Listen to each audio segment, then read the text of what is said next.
अगर तो आपको ऐसा लगता है कि मेकअप के बगैर आप प्यारी नहीं लगती या मेकअप किए बगैर आप कहीं बाहर जा नहीं सकती, अपनी गैदरिंग में बैठ नहीं सकती, दावत फंक्शन को अटेंड नहीं कर सकती, तो ये जस्ट आपकी गलतफहमी है और कुछ नहीं है।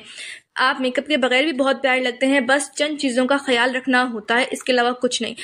तो वीडियो आपने पूरी एंड तक देखनी, इसमें मैंने आप लोग के साथ एक प्रॉपर गाइड शेयर की है कि मेकअप के बगैर आप कैसे प्यारे लगते हो। लेकिन प्लीज़ पहले मेरे चैनल को सब्सक्राइब कर लें। आपकी पर्सनैलिटी में सबसे पहला हिस्सा, सबसे पहला काम होता है कपड़े।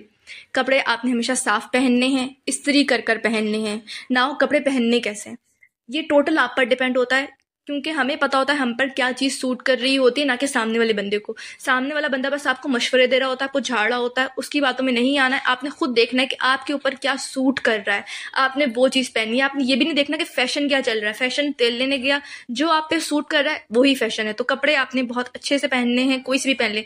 Second step, face wash cleanser आपने डेली बेस पे फेस वॉश करना होता है। डेली बेस पे, ऐसा नहीं कि मुंह उठाकर चले आए नाश्ता करने सुबह उठते ही, ऐसा कुछ नहीं करना यार। फेस वॉश करो, मुंह धो अच्छे तरीके से, कोई सा भी अच्छा सा जेंटल क्लिंजर लो, जेंटल फेस वॉश लो, सुबह उठो फेस वॉश करो। आपके फेस पे जो ऑयल आ रहा होगा, आपके फेस पे जो पफिनेस आ रही होगी, वो आपका फेस वॉश खत्म करेगा। ठीक है, कोई सा भी अच्छा सा फेस वॉश लेना है, कहीं भी जाना है, सबसे पहले क्या करना है, फेस वॉश यूज करना है। नाउ अगर तो आप कहीं बाहर जा रहे हो, किसी इवेंट में जा रहे हो, किसी दावत में जा रहे हो, आप मेकअप नहीं करना चाहते, तो उससे पहले आपने क्या करना है, उससे पहले आपने कोई अच्छा सा क्लिंजर यूज करना है। मेरे पास जो आप देख रहे हैं डर्माकॉस का क्लिंजर है, और ये गर्मियों के हवाले से बेस्ट है, बिकॉज ऑफ ये आपकी स्किन को इतना ठंडा ठंडा रखता है ना, बहुत जबरदस्त है। मैं इसको तो तकरीबन इस तरह रेकमेंड कर चुकी हूँ जैसे मेरा अपना ही ब्रांड हो, लेकिन ये बहुत जबरदस्त। अगर आपने कहीं बाहर जाना है, क्लिंजर से बेसिकली क्या होता है, इस तरह के क्लिंजर से आपके फेस पे जो डर्ट लगी हुई होती है, जो मतलब के फेस पे पफीनेस आ रही होती है, वो सारी खत्म होती है। तो कोई सा भी अच्छा सा क्लिंजर लेना है, अच्छे से फेस को क्लिंज करना है। ठीक है,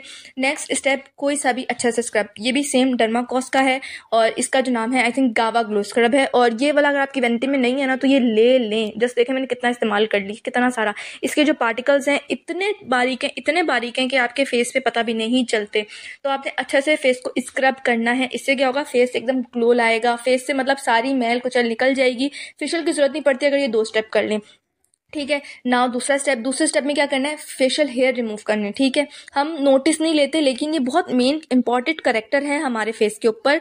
मतलब हमारे फेस पे बाल होते हैं, ऑब्वियसली मेरे फेस पे इतने बाल हैं कि मैं इसके बगैर नहीं रह सकती। अब हर दूसरे दिन तो मैं जाके वैक्स नहीं करवा सकती ना, बिकॉज ऑफ वैक्स भी एक्सपेंसिव है। तो वो चीजें करें जो हम घर में इजीली कर सकते हैं, अफोर्ड कर सकते हैं। तो आपने इस तरह का एक टिंकल रेजर अपने पास रखना है। आप कहीं जा रहे हैं, आपके फेस पे हेयर आए हुए हैं, आपने एलोवेरा जेल लेनी है, मॉइस्चराइजर लेना है, जो दिल करता है फेस पे लगाया, और टिंकल रेजर पकड़ के अपने सारे फेस के जो हेयर हैं उसे रिमूव करने हैं। लेकिन इस टिंकल रेजर को थोड़ी एहतियात से इस्तेमाल करना होता है। अगर तो आपको तरीका नहीं पता तो मैं बताऊं, जो बिल्कुल ब्लेड टाइप होगा वो नहीं लेना, जिसपे जिगजैग बने हुए होंगे वो वाला लेना है। तो ये भी बहुत जरूरी है, जरूरी नहीं कि आप वैक्स करवाते रहें। फिर उसके बाद आ जाते हैं, अच्छा ये ट्यूजर अपने पास जरूर रखें, अपनी वैनिटी का पार्ट रखें। ट्यूजर आपने लेना ही लेना है। क्यों लेना है, ट्यूजर से आपने क्या करना है, जो आपकी आईब्रोज बनी हुई होगी ना, आप हर 4 दिन बाद आईब्रोज बनाए तो नहीं निकल जाएंगे ना। आईब्रोज के जो बाल आना शुरू होते हैं या जो थोड़े से ग्रो हो जाते हैं, उन्हें नीट करने के लिए आपने ट्यूजर रखना है, आपने उन्हें नीट करना है। जस्ट मैं ये नहीं कह रही कि आईब्रोज आ गई तो बनवाएं मत, बनवा लें, लेकिन नीट करना अलग चीज होती है। आपने इस ट्यूजर की मदद से सिर्फ नीट करना है। उसके अलावा ट्यूजर से आपने अपने नाक के बाल भी रिमूव करने, मैं ये नहीं कह रही सारे रिमूव करने, जो बाहर दिख रहे होते हैं ना उन्हें रिमूव करना है। जो बाहर हमें दिख रहे होते हैं ना, जो बुरे लग रहे होते हैं, उन्हें रिमूव करना है, क्योंकि ये बुरे लग रहे होते हैं। तो जो बाहर दिख रहे हैं उन्हें ट्यूजर से रिमूव करें। फिर उसके बाद आ जाते हैं नेल्स पे। ठीक है, नेल्स पे भी आपने बहुत ध्यान रखना है, क्योंकि ज्यादातर हम हाथ में लाते हैं। अब आप पे डिपेंड करता है, आप चाहें तो नेल्स बड़े रख लें, आप चाहें तो काट लें। कुछ लोगों का कलर्स ही नेल्स का येलो होता है, मेरे नेल्स का कलर येलो, जबकि सबको ऐसा लगता है कि वो नेल्स गंदे हैं, लेकिन वो होते नहीं है। तो डिपेंड आप पर करता है कि आप नेल्स काट लें, बढ़ा लें या छोटे रख लें। लेकिन उसके अलावा आपके पास एक ये टूल भी होना चाहिए, नेल फाइलर या नेल शेपर।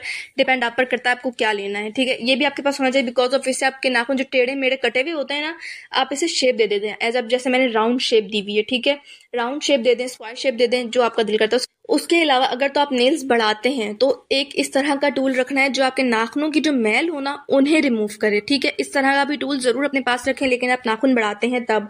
अगर तो छोटे नाखून है तो जरूरत नहीं पड़ती, लेकिन छोटे हो बड़े हो मेरे हिसाब से तो होना ही चाहिए। लेकिन अगर तो छोटे हैं तो ज्यादा जरूरत नहीं है, लेकिन अगर बड़े हैं तो इस तरह का एक टूल जरूर रखें जो आपके नाखूनों की बारीक से बारीक भी मैल निकाल ले। ये भी बहुत जरूरी होता है, हाइजीन के लिए भी बहुत जरूरी चीज है, तो अपनी हाइजीन का भी ख्याल रखना होता है। फिर उसके बाद आ जाते आते हैं सीरम। सीरम भी बहुत ज़रूरी है। आपने फेस वॉश कर लिया, क्लिनजिंग कर ली, या आपने क्लिनजर जस्ट किया या फेस वॉश जस्ट किया, तो आपने नेक्स्ट स्टेप सीरम ज़रूर अप्लाई करना है। ये क्या होगा, आपके फेस पे ग्लो प्रोवाइड करेगा, आपके डार्क स्पॉट्स हैं तो उन पे काम करेगा, आपकी एक्नी है तो उस पर काम करेगा, और जो ब्राउन स्पॉट्स होते हैं उन पे काम करता है। कोई भी अच्छा सा सीरम लें, ये यूज़ कर लें, ये भी एक बहुत अच्छी सी शाइन आपके फेस पे प्रोवाइड करता है। तो आपने किसी भी अच्छे से सीरम पे भी ज़रूर इन्वेस्ट करना है। आपके लुक को सीरम भी अच्छे से कंप्लीट कर देता है। सेकंड स्टेप है मॉइस्चराइजर। एनी मॉइस्चराइजर, कोई सा भी मॉइस्चराइजर। मॉइस्चराइजर क्यों लगाना है, जस्ट ये सीरम को लॉक करता है, ये फेस को हाइड्रेशन प्रोवाइड करता है, और जो आपके फेस पे हल्की हल्की ग्लो आ रही होगी, शाइन आ रही होगी, वो जस्ट मॉइस्चराइजर की वजह से ही आती है। ठीक है, तो आपने किसी भी अच्छे से मॉइस्चराइजर पे भी इन्वेस्ट करना है। ज़रूरी नहीं है कि कोई महंगा ही हो, कोई सस्ता सा भी मॉइस्चराइजर लें, उस पर भी इन्वेस्ट कर दे। अगर तो आपने कहीं बाहर जाना है, कहीं भी जाना है, तो आपने फेस शीट मास्क ज़रूर यूज़ करना है। ठीक है, लेकिन आपने ये चीज़ इस्तेमाल करनी है मैक्सिमम 2 या 1 घंटा पहले। ठीक है, ताकि वो ग्लो आपके फेस पे आ जाए। कोई सा भी अच्छा सा शीट मास्क ले लें, ये वाले शीट मास्क बहुत अच्छे हैं, मैं तो ज़्यादातर यही इस्तेमाल करती हूँ, ये बहुत अच्छे हैं। Second, cotton stick. Cotton stick ज़रूर होनी चाहिए। ये क्यों होनी चाहिए, आप कान साफ करें।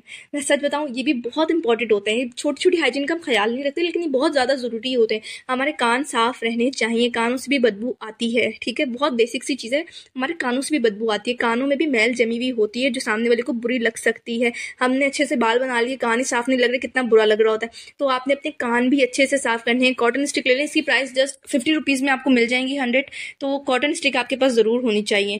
नाउ एक और छोटी सी बेसिक सी हाइजीन है कि आप दिन में 2 दफ़ा ब्रश करें। ऐसा नहीं कि एक दफ़ा ब्रश कर लिया तो ठीक है, नहीं, सुबह उठे तब ब्रश किया सही है, रात सो गए तब भी ब्रश करना चाहिए। लेकिन हम रात को अक्सर औकात भूल जाते हैं, लेकिन हमें भूलना नहीं चाहिए, रात को भी ब्रश करना चाहिए। 2 टाइम आपने ब्रश करना है। नाउ एक और टाइम करना है, जब आपने कहीं बाहर जाना है ना, बाहर जाते हुए आपने जब मुंह धोना है उससे पहले आपने ब्रश करना है, बिकॉज आपके मुंह से स्मेल आ रही होगी, उसको खत्म करने के लिए भी आपने ब्रश करना है। दैट इज इम्पॉर्टेंट, बहुत बेसिक हाइजीन है ये भी। Second last step is lip balm. Lip balm पे आपकी सारी स्किन केयर सब कुछ एंड हो गया, कुछ भी इस्तेमाल करने की जरूरत नहीं होती। कोई सा भी लिप बाम ले लें, कोई टिंटेड लिप बाम ले लें, या शाइनिंग लिप बाम ले लें, या इस तरह का लिप बाम ले लें जो आप मेरे पास देख रहे हैं। ये ऑर्गेनिक टैबलेट्स का बहुत ज़बरदस्त लिप बाम है, तो आपने लिप बाम ज़रूर लगाना है। इससे आपके होंठ सॉफ्ट हो जाएंगे और ग्लो अलग से आ जाएगी। नाउ अगर कहीं बाहर जाना है तो ये हरगिज़ ना भूलने वाला स्टेप है। ये आपके लुक को विदाउट मेकअप बहुत इन्हेंस कर देता है। लेंस आपके लुक को कंप्लीट करते हैं, इन्हेंस प्रोवाइड करते हैं, आपकी आंखें बड़ी लगती हैं। ये लेंस किट रख लें अपने पास, ये 1000 मसलों का हल है। जो मेरे पास आप ये शेड देख रहे हैं ना, ये दिन में भी लगाए जा सकते हैं, रात में भी लगाए जा सकते हैं, बहुत ज़बरदस्त है। लेंस आपने ज़रूर अपनी ऐड रखने हैं। अगर आप ग्लासेस वेयर करते हैं तो ज़्यादातर आपने कोशिश करनी है कि इवेंट्स में या कहीं बाहर जाना तो लेंस लगा कर जाना है। So that is complete. कहीं भी बाहर जाने से पहले आपको मेकअप की जरूरत नहीं पड़ी, कोई भी चीज़ हमने मेकअप वाली इस्तेमाल नहीं की, मेकअप के बगैर ही हम सही लग रहे थे इन सारी चीज़ों के साथ। तो आपने यही चीज़ें यूज़ करनी है और इन्हीं चीज़ों के साथ अपने पूरे लुक को कंप्लीट कर लेना है। Doesn't need makeup to look good. तो जी यही थी एक बेसिक सी वीडियो। अगर तो वीडियो पसंद आई है तो वीडियो को लाइक, कमेंट और चैनल को सब्सक्राइब करना है, दोस्तों के साथ ज़्यादा से ज़्यादा शेयर करना है। मिलते हैं नेक्स्ट वीडियो में। अल्लाह हाफिज़।